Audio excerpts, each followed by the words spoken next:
Proverbials conveying my verbatim proof vibrations.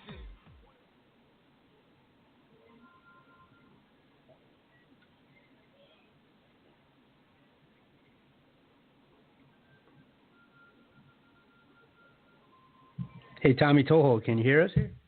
You having some technical difficulties there?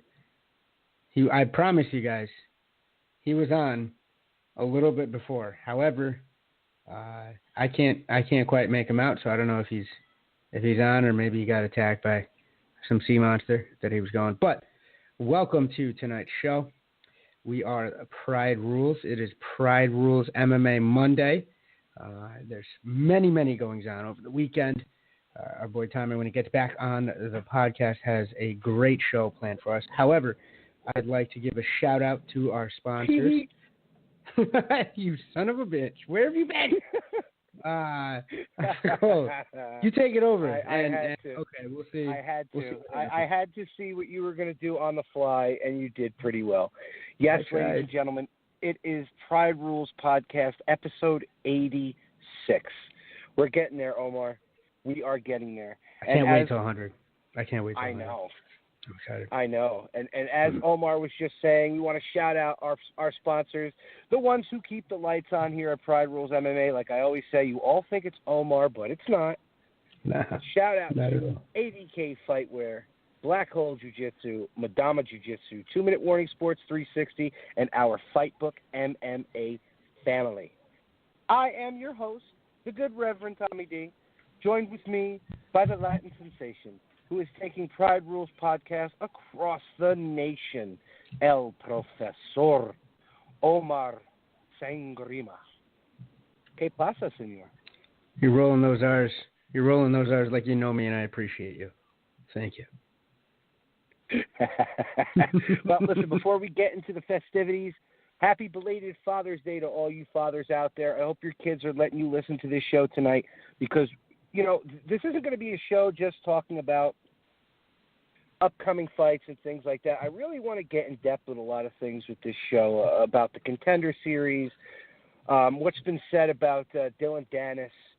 So if you want to jump into the conversation, the phone number is 917-889-2676. That is 917-889-2676. So, buddy, there was a lot of rumblings going on the end of last week and into the weekend where the UFC tweeted out Al Iaquinta versus Justin Gaethje. I think it was in Alabama or Arkansas. It was in some godforsaken place that even I look down on, and I live in upstate New York, so yeah, carry on. But, you know, it's kind of funny because Al tweeted out, like, I don't know why they're posting this. Dana White said that this fight is never going to happen. Now, we have said this is a smart fight to have, but Dana White did say that this fight is not going to happen. So now all of a sudden it is. What are your thoughts on it? I think the left hand doesn't know what the fuck the right hand's doing. I think it's been going on for a little while.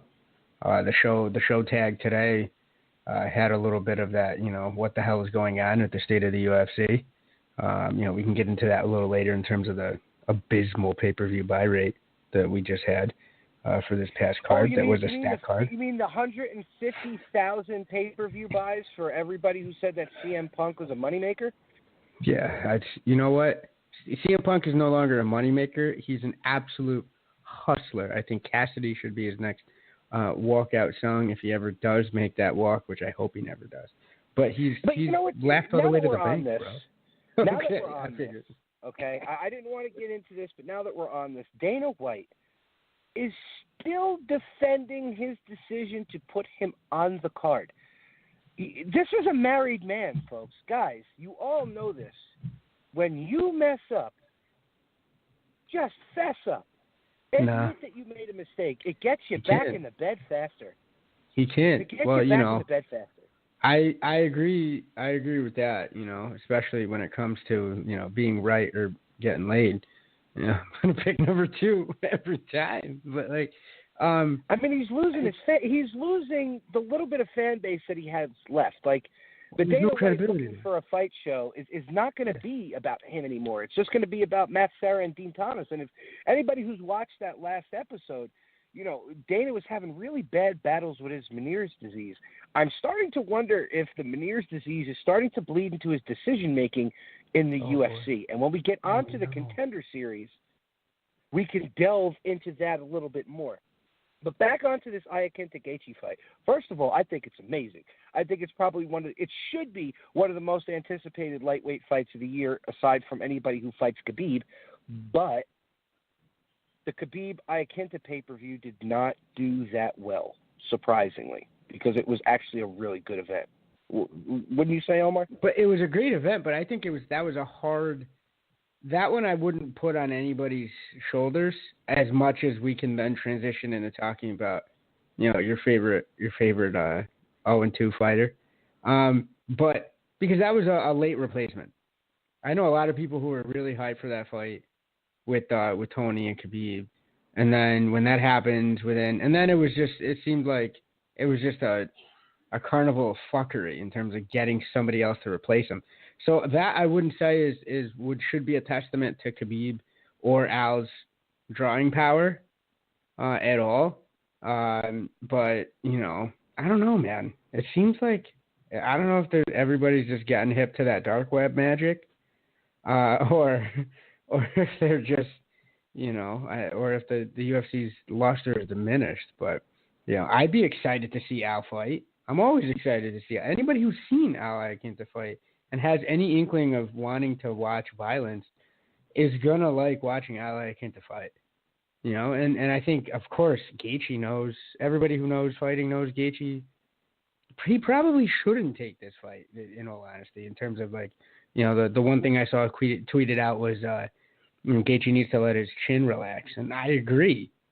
This style is not. He's gonna be on a 30 for 30 in about 10 years. Where, he's going to have a Kickstarter for stem cell research to get his brain working again. It's not good, but that does portend for a great matchup. Do I think it's going to happen? What do you think, Tommy? Do you really think it's going to go down? I mean, I hope so. I mean, why would the UFC? I mean, it's not like the UFC hasn't done this before, but why would you begin to put that kind of promotion behind it? I've been, scouring the internet to see if it's false, and nobody's saying it's false. So I'm excited for the fight. I mean, it's definitely a lightweight fight that the UFC definitely needs because they're both going to stand in front of each other and beat the piss out of each other. Absolutely. The only thing that beats that from happening is the injury bug prior to the fight, but that's about it. If they're cleared to fight and they get locked in that cage, we're going to have a potential fight of the year on our hands. That's what these two guys bring. It's really up there, so. Yeah, I mean, and it'd be interesting if it gets to the ground too. You got a couple wrestlers. Iaquinta's got that Sarah BJJ, under his belt. But the X factor. Exactly. I don't think it's going to get there, though. I really don't. I don't think it's going to get there. I think they'll purposely not go there, if that makes any sense. Gaethje's known for that. Gaethje's a great grappler. Anybody who knows about Gaethje knows that he's got the chops. He just doesn't want to use them, which even makes it a little crazier when he stands in front of everyone and trades. I appreciate it as a lover of violence. If I was part of his team or his family, I'd be a little mad at him. But, Gaethje's going to Gaethje, I guess. That's a good way to put it. Now, here's what I'm wondering. What are the implications for the winner of this fight? Is it another shot at Khabib? Or is it a shot at the winner of Eddie Alvarez and Dustin Poirier? I think that one. I think that makes more sense. But does the winner of that fight get Khabib just because of who they are? It's so up in the air. You got to wonder what this fight means, other than the fact that it's going to be just a barn burner, and a rock'em sock'em robots fight for the fans. You know what I mean? And what happens if Connor comes back in the middle of all this just to be a shithead. Oh, yeah, well, apparently, Dana was having a meeting with Connor. I mean, there's always a meeting. They're always having a meeting with Connor. It's always a meeting. So all you hear, Dana's having a meeting. Apparently, they're AA members, and they're always having meetings. Yeah. I guess. I mean, I would explain the alcoholics have meetings. That means nothing. That means it's a free meal for Connor. That's what that means. And for Connor and Artem, because Artem's got to eat now that Connor's not working. God damn it!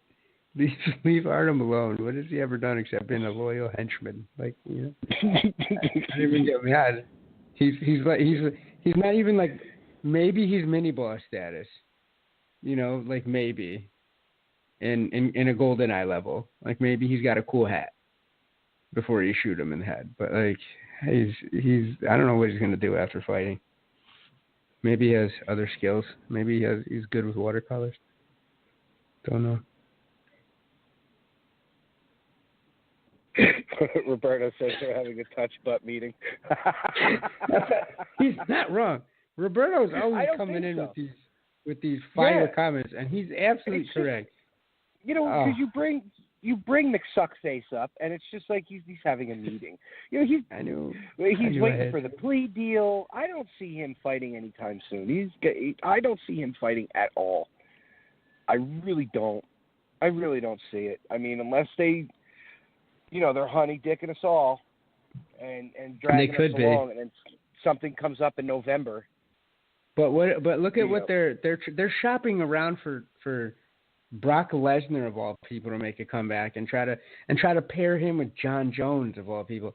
So who John Jones is slated as the favorite already, by the way. Well, of course. I mean, and very intrepid, very reputable news gatherer posted that in the group this morning. Props to him. But I think if you're putting your hopes on future revenue, if you're pinning them on those two jackwagons getting their shit together long enough to step into the cage and have it sanctioned by anybody, I don't know, man. I'd be better off and more secure investing in cryptocurrency. That's how tenuous that matchup is, man. We're taking super, super long shots in the dark at this point. John Jones is facing 4 years. That's not a super of a long shot as CM Punk either A, winning a fight, or B, bringing the amount of pay-per-view buys that he brought the first time when people stupid actually thought he had a chance of surviving. Oh, it's over. That obviously, as you said, the bloom is off the rose at this point. Everybody's figured that out. It's not an enigma. It's not a conundrum. All right, it's over. Plus, he showed he had a worse showing than even getting drubbed quickly. Even if enough people gave him a shot, like say the 150,000 buys wasn't what it was. Say he brought the million buys or whatever that they attribute partly to him his first time, right? The showing he had on this fight is enough to completely put the nail in that coffin. There's no hope. Why would they? Why would they want to come see it? This is a fight that should have been on that card instead of them. Gaethje and Ally Akenta. They would never do that because they wouldn't want Gaethje to make money. That I'll tell you flat out. He made money with Eddie Alvarez.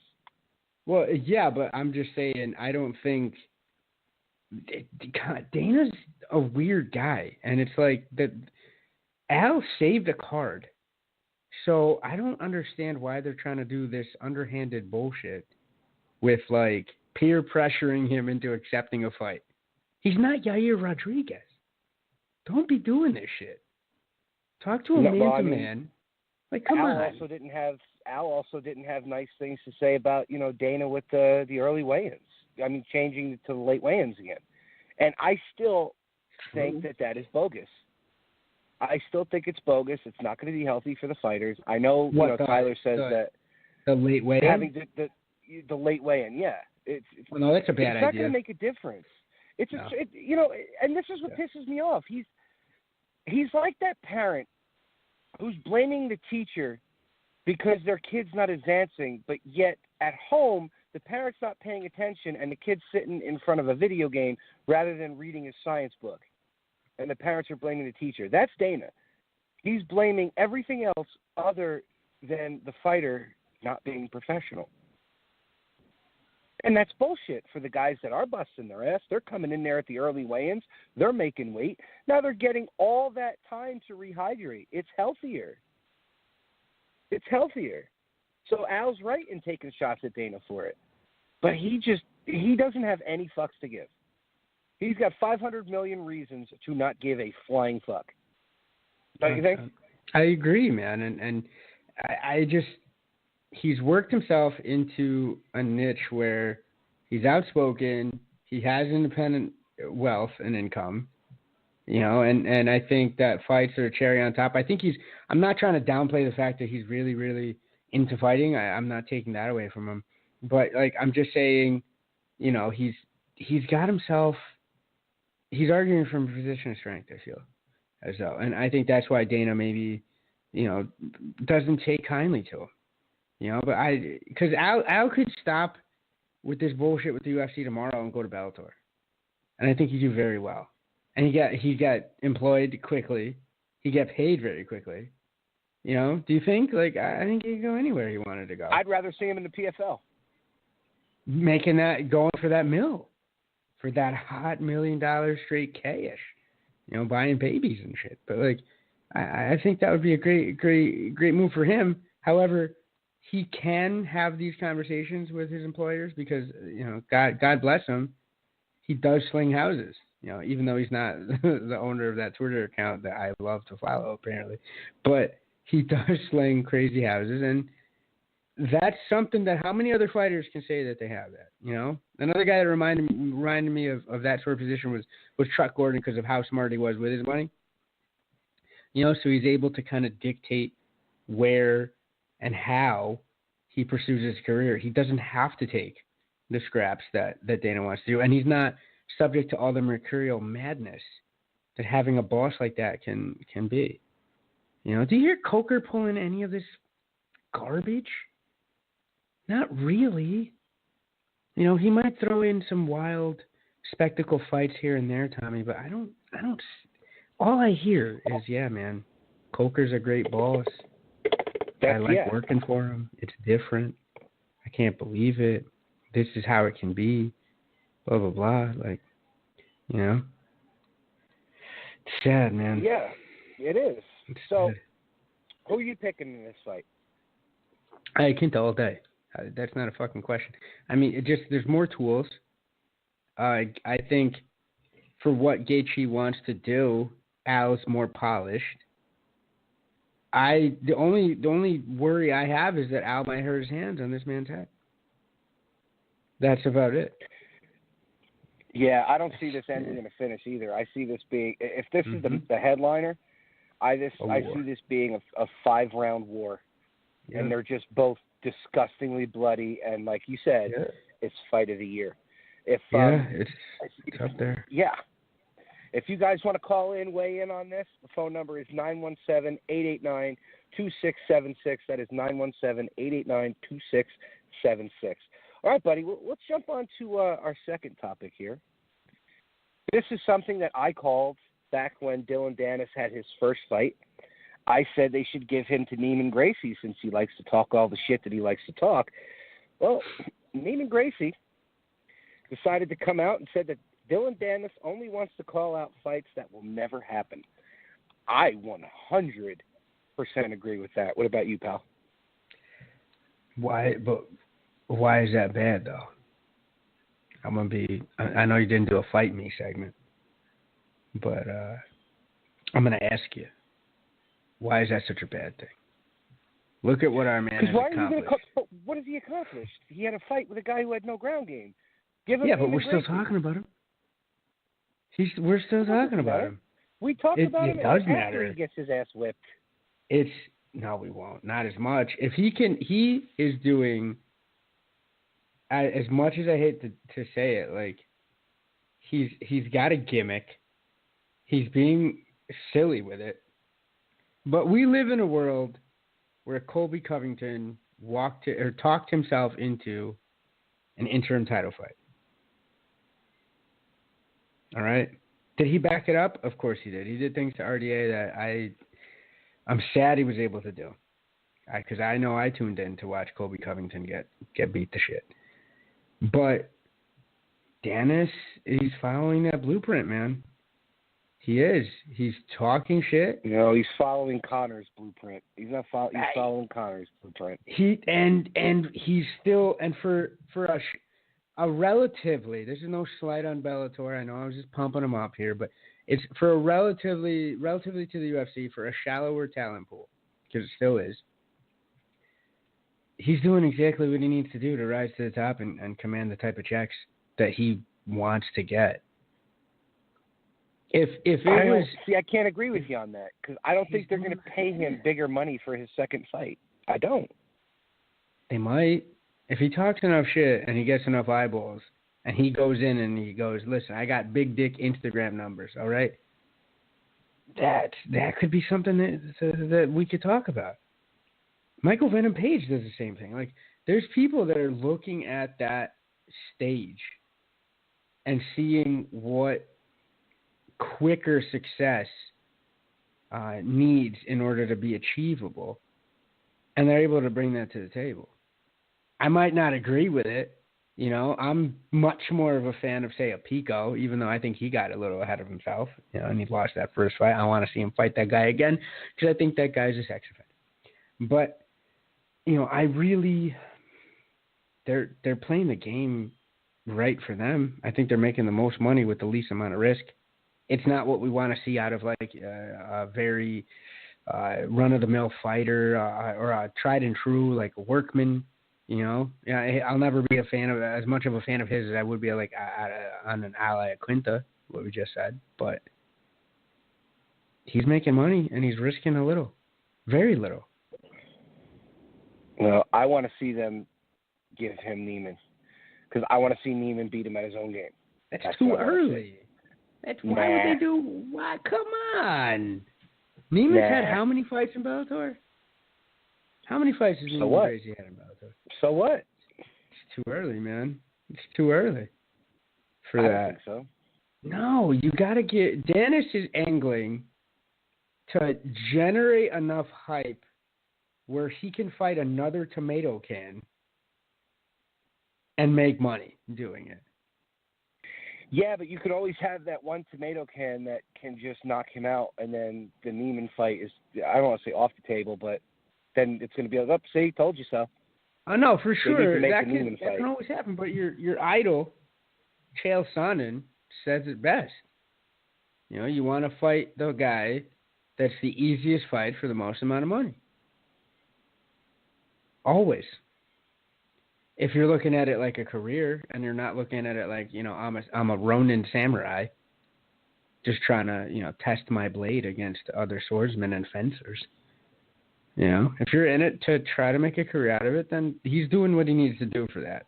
I might not agree with it. He's not trying to make a real career. He's trying to make money out of it. That's what he's trying to have it be enough. He strings 5 wins together, and then he's able to do seminars on the BJJ circuit, and then, you know, give a big fuck you to Marcelo. Be like, you should never kick me out, Dad. I miss you, but I'll never tell you. You know, that sort of thing. He's not interested in, I don't think, unless I'm misreading the entire gimmick, he's not interested in being like a 20-year veteran in the fight game.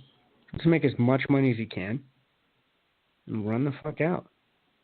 And if he gets to have somehow a pride type career for some of these guys that used to make a lot of money, you know, crushing cans, then he's going to do it. I'm going to tell you right now, he's not going to fight Neiman until Coker corners him in a lobby with a camera and says, you have to fight Neiman or we're going to bounce you out. And I doubt he's going to do that.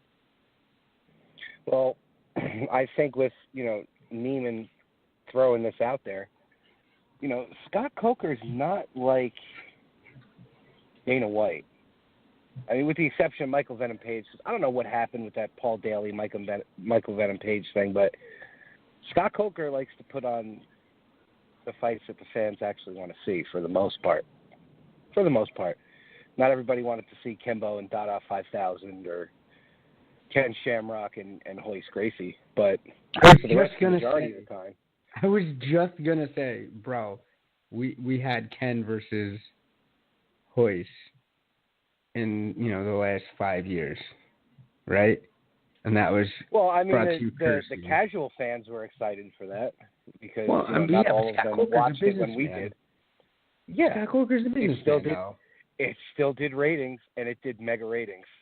For sure. So that's what I'm saying. I think that, if Dennis shows that that's the type of... Dennis is not headlining a Bellator. I don't care. He's not headlining a Bellator. You not just now. Wait, bro. Well, not now. I agree with you. But at the same time, there's so many easier bullets to try to chop in half to extend the samurai metaphor way too far. But there's easier bullets to try to cut in midair than any named Neiman Gracie. He's going to be fighting hackneyed kickboxers for at least 3 more fights, if not more. He's going to wait till Neiman falls down a flight of stairs, God forbid gets dusted somehow because Neiman actually fights tough people. Then he's going to talk shit about Neiman. But until then, he's going to be like, nope, Neiman who? Nope. And that's what it's going to be. Trust me, I would be shocked if he says yes. Michael Venom Page isn't in the same weight class as Dylan Dennis, is he? He might be. He's 700 feet tall, so he looks skinnier. But that I wouldn't mind seeing that. I think Dennis kills him. I don't. Come on. I think Dennis gets knocked out. Well, with what anti-grappling have you seen MVP bust out? Have you been seeing fights that I didn't see? Because MVP's hands are so fast, I think he'll clip Dennis quickly. That's very well. Look at how MVP closes the distance. Everybody sits there and calls him a can crusher. Maybe he just makes people look like cans. I mean, you saw what he did in the boxing fight he just had. Yeah, I saw that, but I don't think it was Riddick Bowe's son that he beat up. Okay, like not even there wasn't even genetic legacy there to say that gentleman was a good boxer. Not taking anything away from him. All right, but I'm still gonna reserve saying MVP is the second coming of anybody. Like a Paul Daly with longer reach. I don't know. Exciting to watch. But let me say this.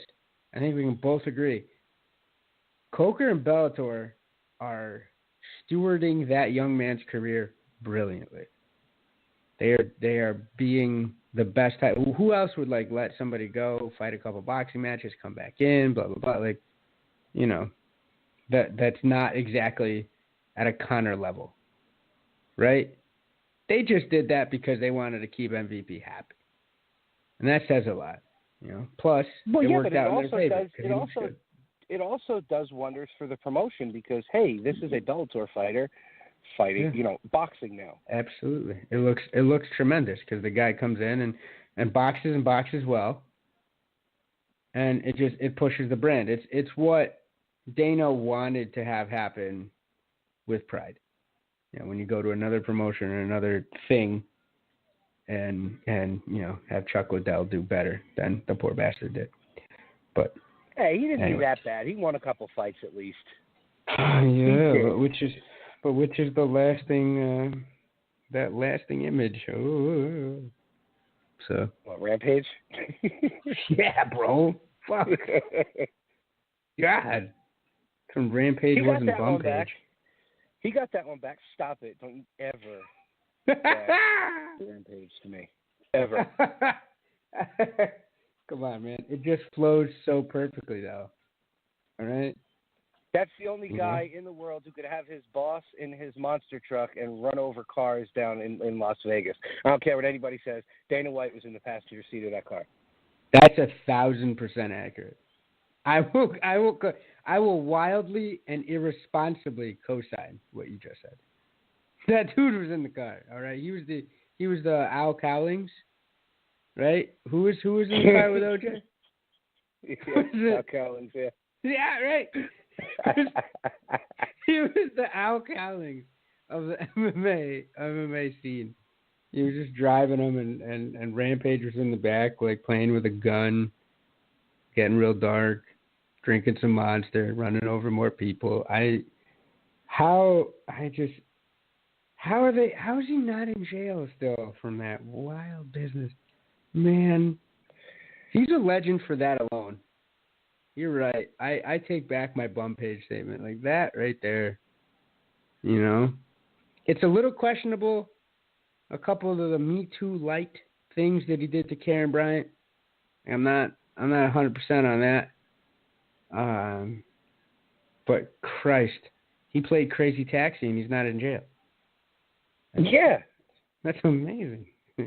Yeah. That's crazy. But I mean, back to Fanis. That's right. What? What? Yeah, you heard me. No, stop. I don't You're know. a fan of Dennis? Is that where you're going with that? Yeah. Okay. You know my feelings on this, Chooch. And as you were talking about before, your favorite not real ally Aquinta tweet. Why don't you tell the listeners what that tweet was, because it was pretty damn good. Let me tell you, it was amazing. So Dennis is stirring the pot as only he can do in Bellator, and he goes, "I own Bellator." And what was really you guys have to look this up. He was like on a rock in front of a stream or some shit. It looked like one of those motivational posters that you see at a really bad workplace. You know, I've worked in a couple of them, so don't feel bad if I just made fun of where you work. I hate those, hang in there, and it's this little kitten on a tree branch, and all I can hope is that, there's fucking hellhounds at the bottom of that ready to kill that stupid kitten. Anyway, so he's on this little rock in front of a stream. He goes, "I own Bellator." And then what I'm told by my esteemed colleague is a satire account of Ally Aquinta. He goes, "Hey, bro, you don't own Bellator. You don't even own a home." I right at work, I gave it a couple of chuckles and I had to retweet it. I'm a little pissed now that I got my real ref Yamasaki'd, as we're gonna call it. Where I got sucked in by a parody account. But it's true. Kids doing kid things, man. Yeah, well, I think it's Ally Aquinta Realty is the name of the Twitter account. Yes. Yes. It's just how I found out it was a fake account. There's a little envelope there to message them because I thought it was Al, and that's where my heart was broken. Yeah, I could see that because I was super excited. And I'm like, yo, whoever's running this, I was really hoping it was Al because, that is just a taste of the zingers that he was leaving on people. So it was great. It was funny. But like I said, all he's going to be doing is doing that sort of pot stirring in order to generate big paydays for as little risk as possible. He has a long way to go developing as a fighter, and I think he has enough self-awareness to know that it's not. I don't think he thinks he's fucking Muhammad Ali. So I think if he can get a couple more bums to kind of hump their legs till they fall over, and then he can twist them up like pretzels, that'll give. I think he's going to get Buster Douglas. That's what I think. They're going to give him a can who's got. Nobody's going to underestimate him. They're going to give him a can who's got nothing to lose and is not going to give two shits about this guy's ground game. And he's going to go for a clinch. He's going to go for something to do like a trip takedown, and he's going to end up getting his snot box rocked. And it's going to be beautiful, and it's going to be wonderful, and I'm going to be pissed because Neiman isn't going to be able to be the one to strangle him until he goes to sleep. Because I think when he gets one loss in Bellator, he's just going to fade away. He's not going to come back. The shine's already gone, and he'll just sit there and tweet and do what he does now, but with that loss under his belt. Why? Because he thinks he's Conor. He's Conor with a ground game. I'll tell you that much. I'm telling you. There's an oxymoron. I know, right? Isn't it crazy? Normally this would be absolutely, that would make no sense. We'd be living in a bizarro world. But it's a weird world we live in, Thomas. Yeah, I don't know. Look, I've never been high on him. I think when somebody gets kicked off their jiu-jitsu team, that just tells you about who they are as a person. Shithead. Yo, for sure. It takes you know what? Honest to God, like, let's talk about that for a half second. You and I both know it takes a lot to get kicked off of a team.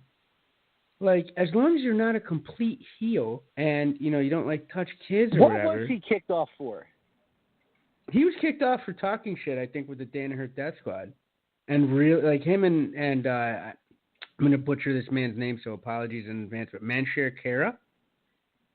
Remember? The two of them were going back and forth, I think, with Gary Tonin and probably Gordon Ryan, although Gary Tonin is far better at shit talking, so it's most likely Gary. Oh, wait. I'll let you finish that because I've got something to talk about with Gary Tonin. Yeah. Keep going with that. No, but so it was. They were going back and forth, and they were really. It was getting into, like, you know, epic level. Really, we're crossing lines, but both of them were doing it. I don't think either one was calling each other a little bitch or whatever. But what happened was that, you know, Marcelo Garcia, who is the patron saint of jiu-jitsu as far as I'm concerned, you know, I've never heard a bad word about him. He's gone through some tough things in his personal life. All I see him is smiling and choking people out. Highly respected in the jiu-jitsu community. He's not about that shit talking at all. And so he told them, hey, stop it. He told his two, Manshir and Dylan, to cut it out. They persisted, and he goes, you're my black belts, and you represent my school. He's very old school that way, so he booted him. And he said it was temporary at first, and I think Dylan took that, started crying about it, and ran away. You know, I haven't heard Manshir be that big of a dickhole ever since. He might even be able to slide back into Marcelo's camp one day, but I think Dylan's gone for good. And after all that shit talking about the Death Squad, he couldn't beat one of them. That's what I'm saying. I mean, you know, but we still talked about him. I'm telling you, I know you're all about the skill stuff, man, but it's not all about the skill stuff. It's epic when you can combine them. That's when it's amazing. But tell us where you were going with that Gary Tonin tidbit. I think I know where it is. Yeah. So last week, Colby Covington said that he would beat Gary Tonin in a grappling match. Impossible. So now he's talking shit about guys that don't fight in the UFC, and he's talking about beating Gary Tonin in a jiu-jitsu match. This is a Gary Tonin who went leg lock for leg lock with Rousimar Palhares, for Christ's sake. And Colby Covington thinks he's going to beat Gary Tonin. And the two of them have been going back and forth on social media. I mean, I don't have to ask you who you think would win that, but what is this guy doing? Is he just an idiot? There can't be a method to the madness talking shit about a guy who, A, doesn't fight in the UFC, and B, is a grappling master. What do you think, Omar? When I first heard this, I was like, oh, hey, that would make some sense if he was challenging him to an MMA match. I was almost excited because I'm like, oh, this could be how Gary gets in the UFC. Like, he just piggybacks off this, gets in the UFC. Because Gary's starting down the MMA path, right? Everybody knows it. But then when I looked into it, when I went past the clickbait there, I was like, hold on a second. He said a grappling match? That's utter insanity. Now, that being said, yes, it'd be tremendous. We just saw Colby have great wrestling for MMA. I get that. But you take the cage away. You take strikes out of the equation. You put it firmly in Gary's wheelhouse. And like you said, Gary could probably bust out some weird, like, he might out-wrestle Colby. Because that's what Gary does in grappling situations. Like you said, he went leg lock for leg lock with a man that most sane people won't grapple with because he doesn't believe in tabs, number one. And number two, his preferred submissions are things that'll leave you crippled. You combine those, and that's bananas. And Gary went against this much larger opponent, Husamar Palhares, and had him on the run. And Gary's a fucking honey badger, right? So to say that you're gonna roll up and in his wheelhouse and say, yeah, I'll take that, that made no sense to me. The only way that would make any sort of sense, and it wouldn't have from a marketing standpoint, because the guy's a UFC champion, and Gary is a legend in my opinion on the grappling scene, but he's just starting out in MMA. You know, he's doing the right things there. But I don't understand it. However, I think that Colby Covington listens to The Fighter and the Kid. And on there, about a year ago, maybe a little less, your favorite guy ever, Tommy, Brendan Schaub, goes, Colby, I love what you're doing. What you need to do is find the line. Wherever anybody says the line is, you need to run right through that with your head down. Ever since that episode aired, bro, Colby has been doing this wild dickhead shit on social media every chance he gets. Do I think he likes Trump? Who knows? Possibly. Do I think he's embracing the whole MAGA bullshit because he knows that it bothers people because it makes him a lightning rod for controversy? Absolutely. Look at any stance or anything he said or done on social media since he started stringing together a couple wins in the UFC. So this is par for the course. While I think it's insane, technically, logistically, for his grappling to overcome Gary's in that setting, this is him, man. This is what he does, and this is how he talked himself into a title shot. He won because he has the skills. I won't take that away from him. But he only got that chance because of his mouth.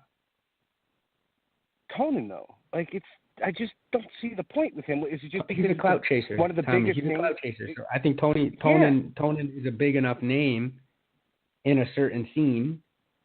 I think Tonan's gonna bubble. He puts 2 or 3 more wins together and looks as like he makes the same progression or a similar progression in MMA as he did in Brazilian Jiu-Jitsu.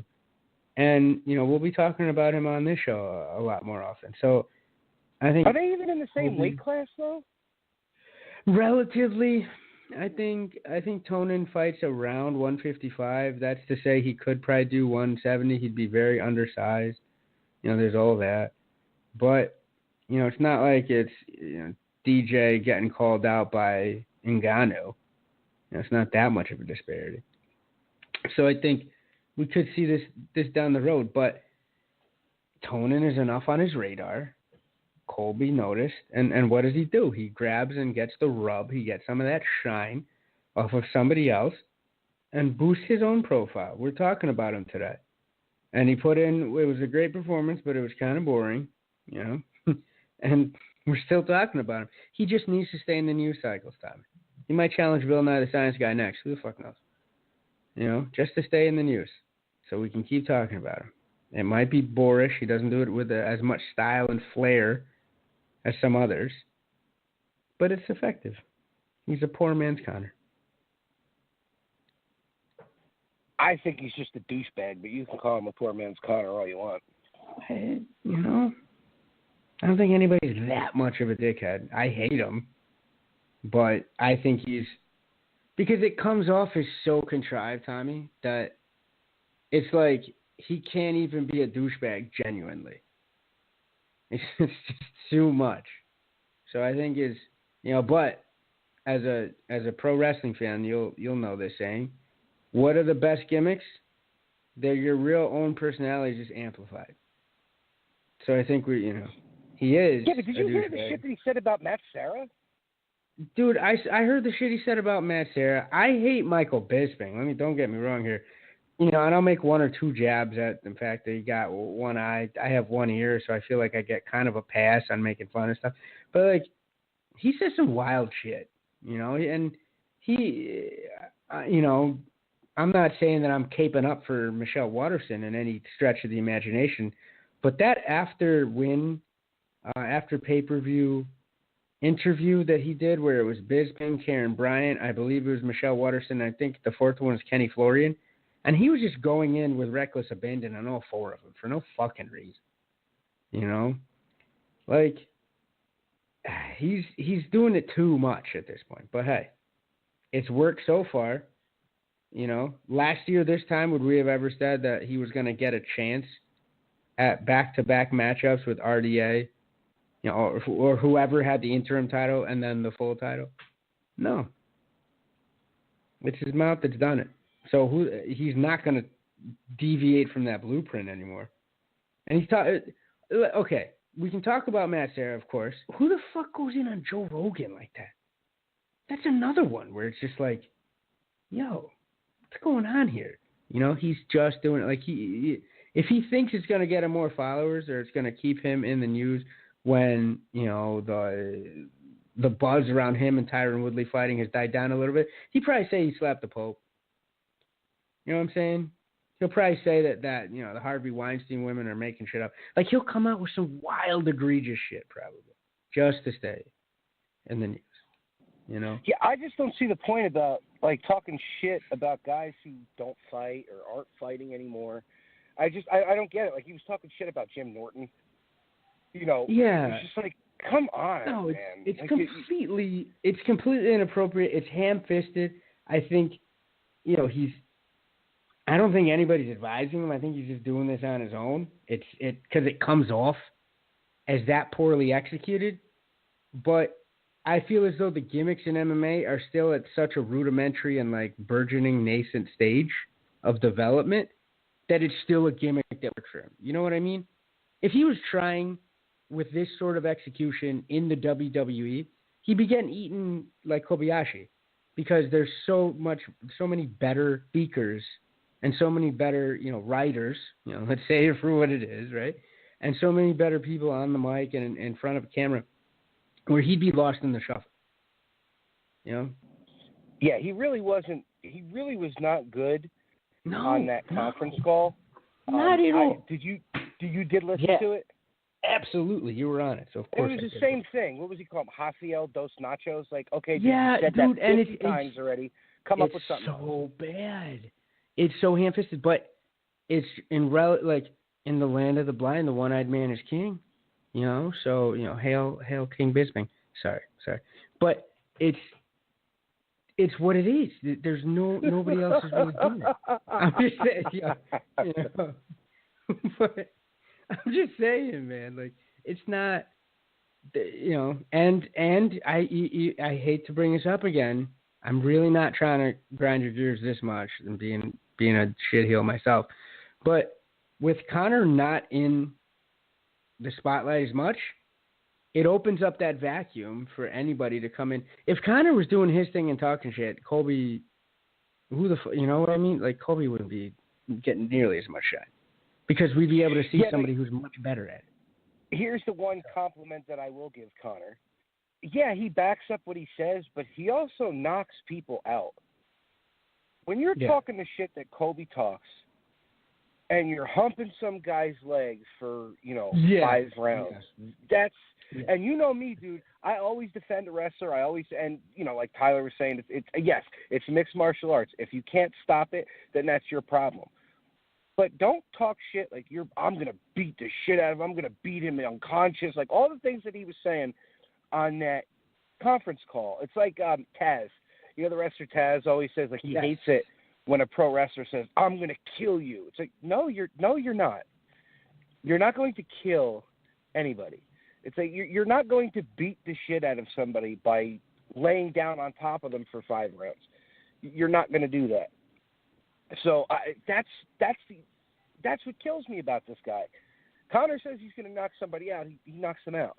You know what I mean? Or at least he has an exciting fight, like the Nate Diaz fight. The second one was an exciting fight. You know, for 5 rounds, that was an exciting fight. Colby just lays on people, and you know, RDA might not have the power at 170 that he had at 155. Tyron Woodley does. Tyron Woodley does. You get hit with one of those hooks, brother, it is Tyron's nighttime. going to starch our boy here. That's what I really feel. You know. Yeah. I think so. I think he's chomping at the bit for it. It's kind of weird because they both do fight out of the same camp almost. Dean Thomas is Woodley's buddy, podcast host, and his trainer. It's weird, and it amazes me that Shorty comes out of the same camp as Covington, and Shorty says he's nothing but nice. So that's why I tend to think that this is all straight bullshit. It's executed but it's annoying though. It's like, look, you're not really a douche, so stop it.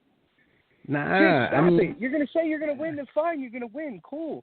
But you're gonna say that Matt Serra is losing to diabetes in an 10-8 round? Fuck you. I saw that. I thought of you, and I was like, this is problematic. And there's no need for it. But I think he's doing the spray and pray.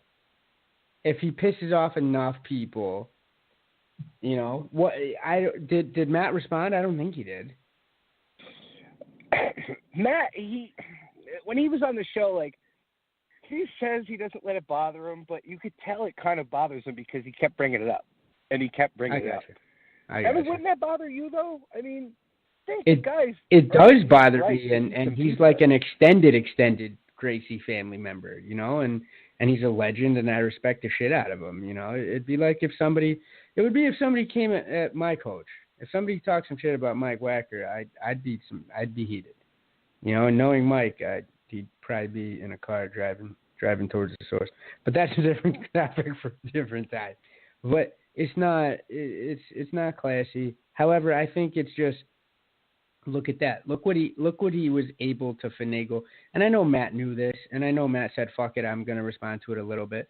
But he finagled Matt Serra into boosting the brand a little bit. That's not insignificant, bro. Now, Matt said that he met him, I forget how long ago, and the guy was just nothing but nice. So it's like, if you're going to be this nice guy behind the camera and a douchebag in front of the camera, like, at least Muhammad Ali was funny. He was disrespecting his opponents, but he was doing it funny, even though behind the scenes it was a different story. Like you heard Joe Frazier say, like, he had Muhammad Ali in the car with him and he gave Ali some money, because this is the time when Ali wasn't allowed to fight, and then Ali got out of the car and was yelling and screaming at Joe Frazier. Like, is that part I kind of get, and they did take some nasty jabs at each other, but you knew it was a show with Ali. Well, they took some nasty jabs at each other in many contexts. But not like what Covington's doing. Covington's going after an entire country with Brazil, to the point where he's pulling a Chael Sonnen though.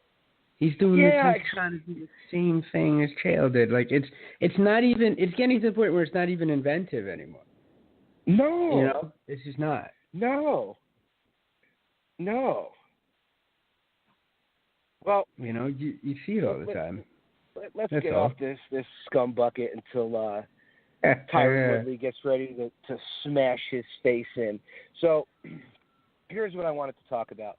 And I wanted to talk about this because a friend of ours is going to be fighting on a Tuesday Night Contender, our buddy Sean Teed. Seeing Tuesday night's fights, which, I mean, they were great fights. But what I saw in Dana White's decision is, I think he's got in his mind who he wants to sign that night. And as long as that guy wins, he's going to sign him, and I'm going to tell you why. So when we had Tyler on last week, when he joined the call, he was talking about his buddy Sean Lally was fighting a 10-year vet in the sport, 19-5 record. This guy's been around the block. This is a guy, or Sean Lally, that Dana White should have been looking at to give a contract to. Curtis wins with a friggin' hook kick, knocks Lally out. He doesn't get a contract. Who gets the contract? Greg Hardy, after a sloppy 45-second knockout, barely any kind of real MMA record. He gets the contract after Dana was defending him after the pay-per-view last week. Don't you think that's a little bit funny, Omar? I don't think it's a little funny. I think it's some contrived bullshit. So. Now, I understand that the heavyweight division needs an influx of stars. I get that. But wouldn't you rather have a seasoned, young heavyweight and not a guy who's barely got any fights, who will probably get knocked out by the lowest heavyweight on the rung in the UFC? Don't you think so? I think that the heavyweight division might be thin a little bit, but it's never thin enough to invite somebody with that bastard's background. I can't get over that. I can't get over that either, but let's escape the background portion of it and just look at him as a fighter. You look at his past fight. No, you can't, though. No, but bro, you can't even do that because the only reason he's getting the ability the opportunity that he's getting, the only reason he's in front of our boy Dana White, and where Dana might look at it as a cold, calculating son of a bitch and say, what's going to get more eyeballs? This is the same individual that just made us watch CM Punk fight again on a pay-per-view. So we can't take away the background, the good and the bad, because it's what's making us even have this conversation in the first place. Because to speak to your point, the skills that he displayed do not merit consideration at this stage in his development. Do I think that he's young enough to make strides? No. Do I think he's athletically gifted enough potentially to overcome some of that sloppiness? Of course, we've seen it.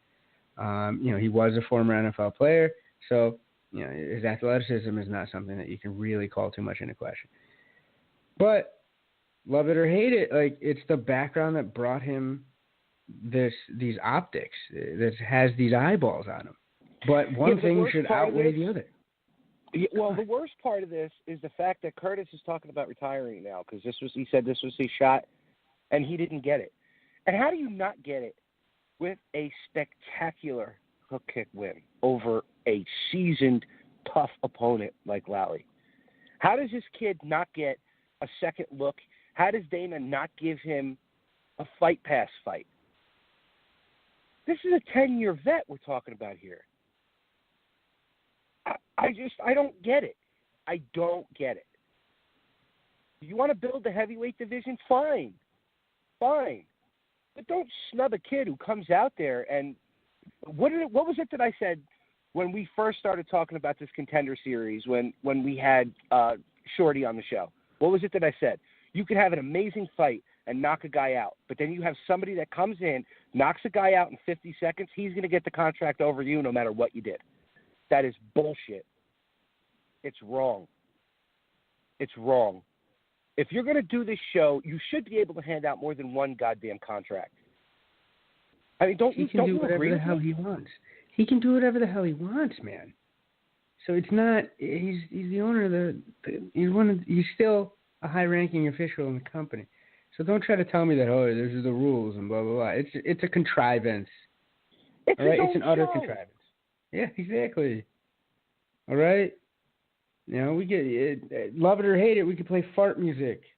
It's our show. So if I come to tell you, I'd hate to do that, but, I have to do it this way. No. But you're right. The clout trumped the more deserving person. And I think it's something we're seeing in the UFC more and more. It's bleeding into the contender series for sure. Yeah, and it's just like I said about Nick Newell, and I will stand by this.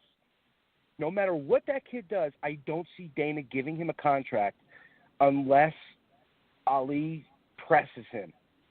Like if Nick Newell wins in spectacular fashion and he doesn't get the contract, I could see Ali taking to social media. I could see him going on Ariel Helwani's show. I could see him just publicly bashing Dana to the point where Nick Newell gets a contract. But I think Dana's just giving him this fight just to shut him up. Kind of like almost like what they did with Shorty. Like, okay, well, we'll put him in there on the fight pass and see how he does. Yeah. And Shorty ended up winning. You know? Thank God. Thank Lord. Thank Jesus. Yeah. But I can see that. He's a liability, Tommy. He's a liability, right? I don't get it. It's just like a guy like our buddy Sean T. He needs. Not that he needs it, but he should have a UFC contract when he beats his opponent. He should. He's a young heavyweight. He's excellent on the ground. He's got a great attitude. You know, he's got the right sponsors. He's with the right team. I just feel like some of these guys are just going to get overlooked to somebody who's coming in with a little bit of hype. I don't know the rest of the fighters that are on that contender series with Sean, but I just don't. I don't know where Dana's head's at. I really don't. And if this contender series, I think, is going to be more of a hindrance than it's going to be a help to some of these guys. Because you look at a guy like Curtis, who I said's got 10 years in. He thought that this was his only shot. He wins in spectacular fashion. He doesn't get a contract. Now he's going to retire. It's unfortunate, man. It's fucking sad. It's sad. And it's not how it should happen. But a 500-plus roster with the UFC that CM Punk is a part of, or was a part of, whatever, and this guy's getting overlooked after a spectacular win. It's just wrong, man. It's just wrong. You know, it was all over. No, it was all over Fight Book. You know, it's. I don't know what's happening, bro. I really don't. But I think some of these, you know, young and up-and-coming fighters that are going to have their opportunity on that show, even if they do well and they don't get a contract, I think it's going to mess with a lot of their psyche, man. You know, it's going to make them question: am I really good enough for this? If I can't get into the UFC, but you know, fucking CM Punk signed there, and I'm going to keep bringing him up because he doesn't deserve to be there. Mike Jackson doesn't deserve to be there. You know, everybody forgets Mike Jackson was brought in to fight Mickey Gall to see if Mickey Gall was going to be able to have the chops, and Mickey Gall decimated him. I just love the fact that because he's in the UFC, we get to say Mike Jackson fights in the UFC. I'm gonna giggle internally every time because it's never gonna be like.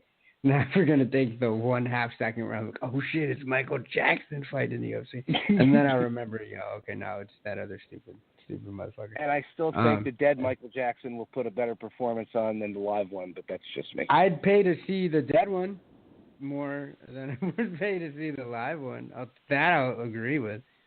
Here's $50. Let's resurrect the corpse and play the music in the background. Beck used to put on shows where he would just walk on a stage, read a newspaper, and put his shit in the boombox. So, and people paid to go see him. And that's Beck. He's a Scientologist. Crazy. Well, and now with you know, Greg Hardy getting, you know, the contract, of course, the first person that's got to say something about it is Derek Lewis. I feed into the Black Beast. We need to make this trend. Okay, my boy at work is like, yo, I want to see the Black Beast beat him up. You're goddamn right. So do I. Yeah, I mean it's something because, like I say, he's sloppy. He's just winging punches. I mean. Yeah, somebody that size, you're going to knock somebody out because you're two behemoth gentlemen. But you get a heavyweight that can actually have crisp boxing, like Sean Teed, he's going to light this guy up like a fucking Christmas tree. Any of those heavyweights will. Who on the roster would not beat him like a rented mule right now? Like... We could do a quick 1 through 15 and be like, yup. It's, you know, and let me not get crazy. 1 through 10. It is the heavyweight division. But 1 through 10 at least could probably stomp a mud hole the size of Southern Texas into our boy, which I'd be okay with. And so, in a weird way, Tommy, I'm happy he's got the contract. Not over anybody else. Don't get me wrong there. I'm happy he has the contract. And I hope that they put him in there with actual people and not, go out and shop for cans for Greg to crush. Because the second they put him in with anybody with semi-decent skill, all right? I know a perfect matchup, and you'll be excited if either one of them dies. You know who I'm going to say in the heavyweight division. Who? Put him in there with Mark Hunt. It's a win-win for Tommy right there. Either Mark Hunt dies, and you get to shit on him some more. Terrible, terrible human being. Or our boy Hardy gets Samoan super kicked, and he's out of consciousness and hopefully out of a job. I think Hunt beats him. I think 100%. You're fucking right, he does. Of course. Like I said, Tai Tuivasa would beat him up. First round. Yeah, I think Tai Tuivasa in the first round would kill him right now. For sure. Yep. For sure. Dude, it's not even a question. It's the point of this is like I was saying to you. Do you think it's really going to show in this season that Dana already has in mind who he wants to sign that contract, and he keeps his little stubby fingers crossed that they win in that fight so he could give them the contract? I mean, the thing that I think you're touching on, and it bothers me deep down as well, is that the show puts on an air that it's an egalitarian, you win, you get in, you do well, you work hard sort of show. And it's really just rigged as shit. It's whoever Dana wants to get have a contract is the person that's going to get it. And it's it. But they try to sell us this pack of goods. It's almost like when you're watching reality TV, right? Way back in the day. Remember when it first started polluting the airwaves? And there was still somewhat of the notion that it's really what happened. And then eventually it came out later on. It's like, some of it's scripted, some of it's all this, some of it's all that. I mean, there's just so much fuckery going on in the background. Because think about it. It's the guy that does sign the fighters that decides who he wants to sign. Like, okay. Do you think it's a fresher format than The Ultimate Fighter? Absolutely, and, we need more of it. And I like the direction they're going with highlighting more of the background of the fighters. I think that's what's needed, especially in a roster that's, fast approaching, 600, 700 people, for fuck's sake. We need to be emotionally invested in the fighters if we're going to be in here for the long haul. I get that. But don't try to tell me that it's somehow, some weird win and get in not democratic process, but meritocracy. It's not. It's absolutely not. You have contracts to give, Tommy. You could easily give a contract to every winner of the evening that wins well. Go fuck yourself. I think that would be better received. 100%, man. 100,000%. And it's not like, and you can't tell me, Tommy, that what's it going to hurt if they sign 3 fighters a week instead of 1? Or 3, you know what I mean? They have. And remember, the show's only for the summer. That's what I'm saying. So what? You got 9 weeks, sign 2, let's say 2 fighters. Just the math is easier, right? You have 18 new contracts. You don't think 20% of those are going to be flushed out in a year? Just based on attrition, based on the fight game, based on whatever. And you don't tell me that you have enough wild amounts of content to plow through that you couldn't find a place to put these fighters? I'm excited to see what Mickey Gall does in his career, and he came as a result of this stuff. You're gonna find gems, and in absence of a farm system, why not? So I can watch pro wrestling because I can suspend my disbelief. I know that's the primary thing that you need to do, right, to kind of go along with the story. Dana's asking me to suspend a lot. I'm not that much of a fan of it, Tommy. I catch the highlights, I watch, we do the show, I get it, but it's like I don't like what the show's doing. I really don't. No, I mean, I'm more invested in the show now because of Sean. Yes, of course. And when he fights, well, for fuck's sake, I mean, I'm going to be there with some popcorn, tweeting out some wild, belligerent shit, probably getting kicked off of Twitter, but whatever, right? But other than that, man, without that personal connection, just because, the show's kind of fugazi, I'm excited because I think Sean's going to go in there, and I think, he listens, so, and he's a smart guy, period. So I know that he knows that he's got to go in there and, fucking break somebody's arm off or crack a neck or something. He's not stupid, and he's preparing like a professional savage like he is. So I think he's going in there going, okay, this is the type of fight it's going to be. Okay, I got to win in outstanding fashion. And he's capable of it, which is exciting. So I don't think he's going to have a trouble getting in this way or another. It's cool. And if it gets him to the big show, then I guess I'll always have a soft spot in my heart for the Contender Series. But other than you were saying for the guys who win, it's like, what's the caveat? Oh, well, I got to win in front of Dana White. Cricket. Yeah, like what? Exactly. That and $3 will buy you a fucking cup of coffee. It's okay. Good for you. Yeah, I got to fly out to Vegas, fight in front of Dana, win, but I didn't get the contract because the wife-beating football player knocked out a guy who doesn't really have that much experience either in 54 seconds. That would drive me berserk.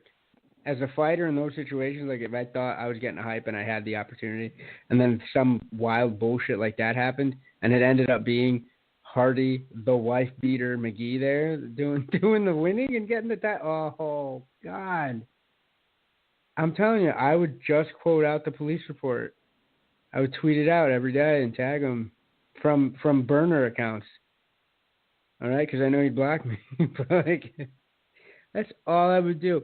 If you get bounced out of the National Football League because you're too much of a wild liability, I don't know what reputedly reputable or reputedly professional fight league should want to touch you.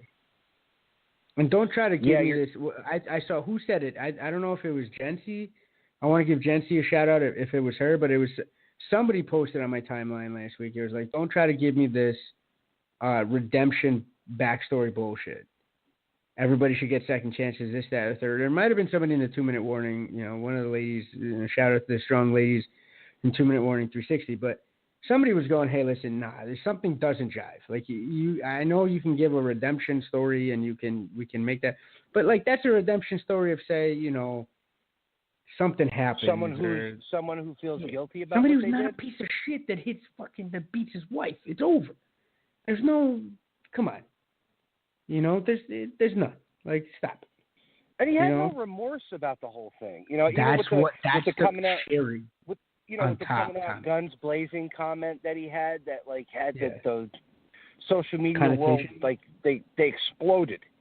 Yeah. At that. Well, yeah, because he's not stupid. He's not only is he not remorseful about the vile scumbag that he is, obviously, that we can see that he is, but he's going to trade on that notoriety and drum it up in order to further his goals.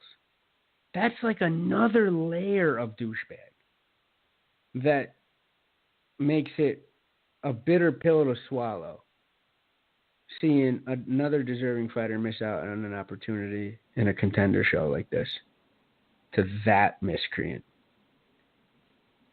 Yeah, it's not really doing anything to put anything in the pro column. Right? Does it? It's not doing anything to help MMA at all.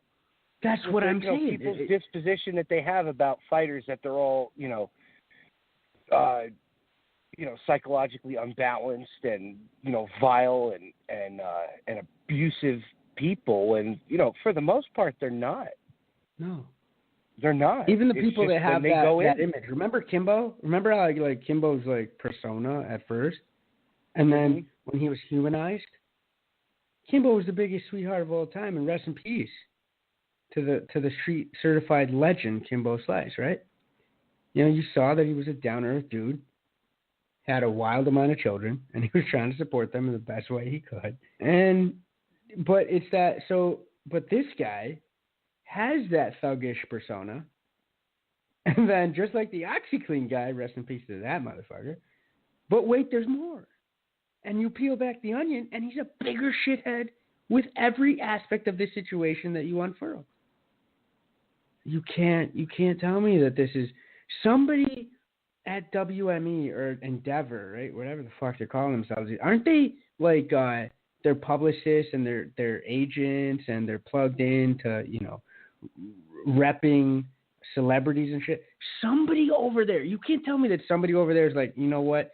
It's a little too problematic. We might want to pump the brakes on this. Like, this is sad, and it's a real, when other things get caught and they get exposed, I'm glad that it happens. Homeboy with the swastikas on his arm, or child molesters, or other wife beaters. Like, but why? Because he's really trading on the shine of being an ex-NFL player, so we're just going to turn a blind eye to absolute vile behavior? You can't. No. And it really, like you said, Tommy, two of us talk once a week, so it's not our job. It's a hobby. It's our very big pursuit, right? I have a hard time sitting in front of anybody and trying to justify this in any sense of the word. I really do. No. Then you look at a guy like Sean. He's an animal lover. He loves cats. He loves dogs. He's got a great girlfriend, who supports him. He plays video games. He's afraid of a podcast host. He's just a. I know he's listening, Sean. I know you're listening, Sean. He's a great ambassador for the sport. I'm telling you, every time he gets on here, it's like he's been fucking doing Toastmasters or reading Dale Carnegie. Like, he's blowing us away. So he's got the mic skills now, and he's personable. He always was personable, but I think you just get. Long story short, why the hell isn't that marketing machine getting behind this guy? But meanwhile, you're telling me that you want to get behind a shithead that beats women, and then not brags about it, but is okay with flaunting that bad boy persona. Yeah, and there's a sheer fact never. that Dana sat there and defended his terrible decision. Like he defended the CM Punk thing. And I think he's checked out, man. I mean, like, Sean's going to have to step in there as soon as the bell rings. He's going to have to do like a Liu Kang flying armbar, fucking bicycle kick, and knock this guy out. Good call with tying it back to the high kicks that he said he wants to hit. So +2 for you, sir. I see what you did there, my friend. He did mention that a lot. And I was like, yo, my man, all right, high kicks galore. God bless you, but hit that when it's not so many high stakes, like take him down and break an arm. Like, no, I got high kicks, bro. I'm like, fuck it, okay. If he Liu Kangs this guy, but you know what's crazy to me? You know where I'm going with this.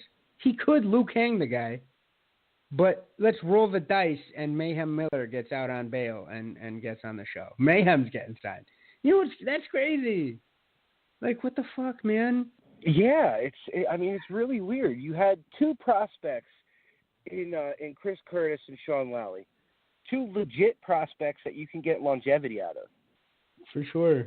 Curtis got the win with. I mean, you're going to tell me that a goddamn hook kick is not amazing? Yeah. You're going to tell me that? For real. You're going to tell me that's not amazing? And you sign a guy who possibly could get 3 fights in the heavyweight division, lose 3 fights, and get cut. It's over stupid. a 10-year veteran like Curtis. See what I mean? I always wanted to be positive for the Contender Show because I thought it was a really great idea. It's awesome that it's just for the summer. It's a good thing for Fight Pass to get, viewers on Fight Pass. They're promoting the hell out of it on the pay-per-views and the fight nights, but, man, it's too reality TV. It's too reality TV because it's like the owner already has in mind who he wants to give that contract to. They just have to push that button and get it done. Yeah, it feels like Running Man, almost. It really does. Like just spectacle, and there's kind of not a predetermined, but like what you want to have happen, and I don't know. It's starting to get a little muddy. It's starting to get a little muddy for my taste, man. There's a stink that's coming out of Las Vegas, and it's on every Tuesday night. Apparently. Yeah, it really is bad, bro. It's like and I was excited for this because of where it was gonna go, and I'll be excited for it when Sean does his thing. But what I don't like is that we're only half joking with the Liu Kang comment. We're really only. Maybe maybe a little more than half, maybe 60-40 joking.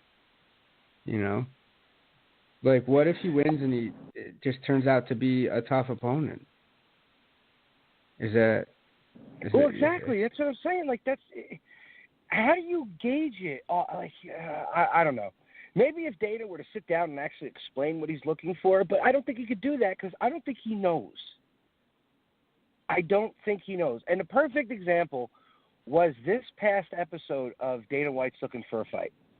And what I mean by that is when they went to Mexico, his Meniere's disease was really, really bad. Did you watch the episode yet? Yeah. And it looked fucking painful. Yeah, his Meniere's disease was really, really bad. And they were sitting at the table. Now, all the other fights had happened. A couple guys won in exciting fashion. What did he say to Matt Serra for the main event? Whoever wins this fight is getting a contract. Well, what about the other fighters before them that put on amazing fights? That they were, highlighting the one guy. I don't remember who it was. The bloodbath fight that he was in. He gets nothing. They cut it, and I know it's like a TV contrivance too, but like they cut it to make you think, oh, this guy's definitely gonna win, or this guy, or that gonna get it, and then they leave you hanging. It's like cliffhanger type status. But I don't know, man. Maybe and would you stick around with all this craziness and having $500 million in the fucking bank? I don't know, man. I don't know if I would. Like, what if he's really hurting that much, which he potentially truly is? Like, what? Well, why would you? The constant plane trips don't help. It's got to be one of the worst things in the world for that disease. I think he's got to be living like on cojones power, Monster / Red Bulls, and a lot of nose candy. Allegedly, I'm sprinkling in allegedly all over everything here.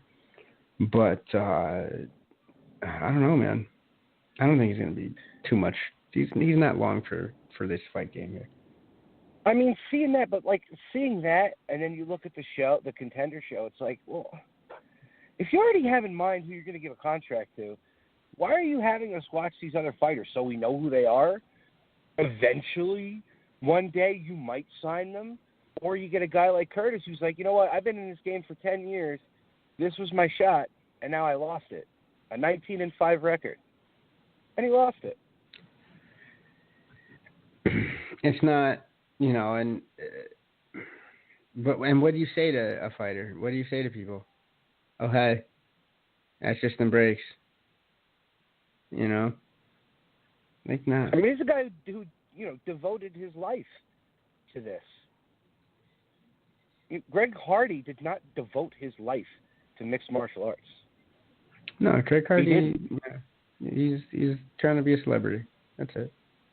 That's all he's trying to do. It's. I don't know, because this is going to be another one that punches Dana White right in the face. Because I don't see him beating any of the unranked heavyweights. Maybe one. I'll give him one. Because there's got to be a heavyweight tomato can, tinkering around somewhere, in the UFC.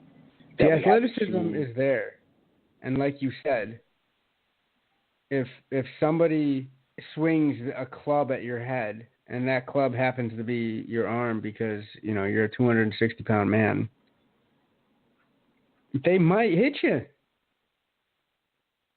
right?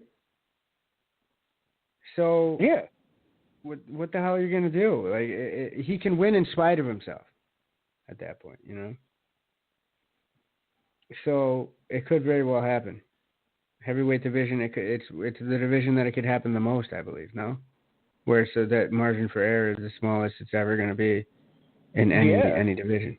So you can't. Yeah, you can't even on the ground, Dude, exactly. I mean, not taking away from Curtis Blades, but holy shit, right? It helps when you're 260 pounds and you're throwing those elbows. You know what I mean?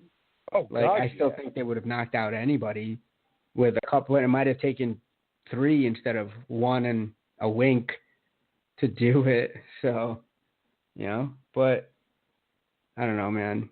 If the worst thing in the world, I swear to God, would be if this guy somehow managed to string a couple wins together in the UFC, because it would bring so the wrong type of eyeballs to the sport that we both love. Like I would be incensed, bro. Like honestly, the best thing would be for somebody to come in, kick his dick in, and he dies a swift death.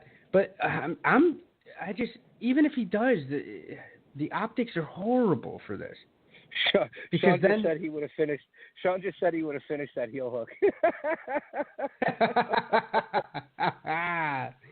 Oh, bro, like, yeah, I could. I mean, it was, it was fucking, it was there. But I know, but like, dude, he goes in and he wins, and it's a shit show and a half. He loses, and it's still problematic. Like, you tell me what good comes of this son of a bitch being on the roster. Something for Cowboy fans to cheer at. I don't know. I mean, I don't know. what, like, shitting on Des Bryant isn't enough, I guess? That's why they can't have nice things. I don't know. They cut. I don't know, but fucking, well, like you said, I could see him. If he were to get a couple wins, I could see them being in this fight for the number 1 contender shot for the UFC heavyweight title. Oh, okay. Yeah. But because but I like. Vanity Fair could pick this up easily, or Esquire. We could get mainstream recognition on this for the wrong reasons, and that's the one thing that I'd be loath to see. Right? Is all it takes is like a semi-mainstream media outlet to start really asking some hard questions about the UFC and why the fuck they would sign this guy and give him an opportunity. And then, because like we said in the middle of this convo, there's no defending this. How do you? There's no skirting around any of this. It's a terrible, terrible look for everybody involved. I don't get it, Tommy. I don't fucking understand it. Yeah, I don't get it at all. I just hope